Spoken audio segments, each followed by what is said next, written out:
Hi everybody, my name is Ryan McGinnis and I am a thriller author. I've been on the table read twice before with my book Tears of the Dragon and my other thriller, The Osiris Initiative. And I wanted to come on here today and talk about my latest book, The Delicate Art of Death. I want to thank the table read for sending me these questions as we talk about the new book and why I think you should check it out and why you would find it interesting. This story follows one of the characters who's been in the book, who is in Tears of the Dragon. She was in the Osiris Initiative as a supporting character, and she's kind of grown as the series went on. Her name is Stacy Martinez, and Stacy was a supporting character in the first book who ended up having a really important role in the climax and the post-climax. And then she got so much fan support that in the Osiris Initiative, we expanded her role. And, so that she kind of got, the Osiris Initiative was more of an ensemble piece that she was in, as well as the main character, Xavier Green.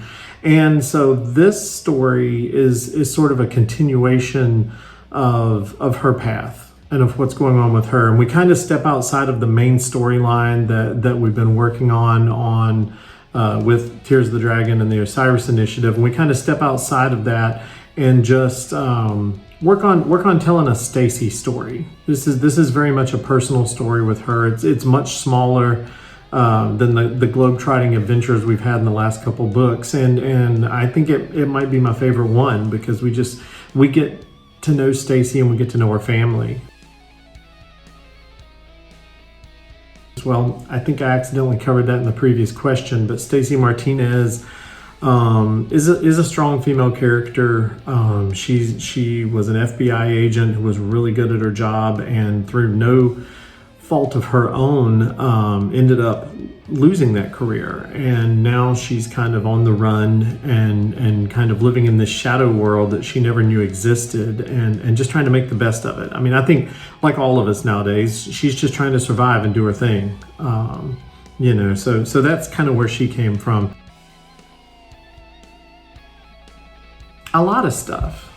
The world building, being able to create things, being able to manufacture these worlds out of my head, and being able to come up with all these characters and it's like having, if you've got a good imagination, it's like having a TV show that never ends and it's just always in here. But I think the thing I love the most, and I've been meaning to do a blog on this, is the transcendence of time. And if you don't know what I'm talking about, that is when I'm writing, I sit down to write, and I'm going to write however much I can get done, and I get caught up in it. And when you get really caught up in it, the next thing you know, you look up at the clock and it's 3 hours later or 6 hours later, and you've completely passed that time effortlessly. Like you're not even aware of the passing of time. And to me, to be able to get that caught up in something, whether you're working on music or a painting or writing a story, it's just the most amazing thing. I've covered this before on my blog, but I think the best advice I can give to anybody is do the work. It's write. And when I say write, I don't just mean write stories or write your stuff. I mean, that's important and you need to do that. But when I was preparing to write a novel, when I was preparing to try to, be a writer, you write everything. I wrote for clients, I wrote blogs for clients, I wrote blogs for other companies, I did guest blogs, I've written for papers, just write, because everything that you do, everything that you write will improve your skill. I mean, you don't just decide to be a bricklayer one day and you're going to lay bricks and you don't know anything about it and you just start doing it. No, you study, you learn.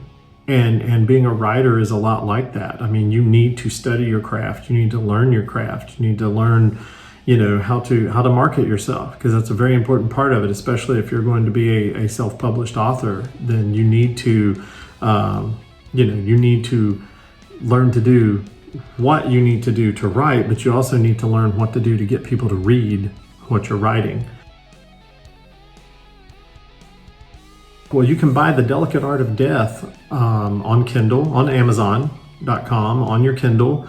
It's going to be available on Kindle and Kindle Unlimited and on paperback, if you're into the paperback books. The paperback, I will point out, has a wraparound cover, and I think it's the most gorgeous cover I've ever designed. I mean, I'm in love with the paperback version of that book. I think it's beautiful. But anyway, I'd like to thank the Table Read for having me, and thank you guys for listening, and hope you have a great day. Check out The Delicate Art of Death on Amazon. And if you want to see more of my stuff, go to ryan-mcginnis.com. All right, thanks guys. We'll talk soon.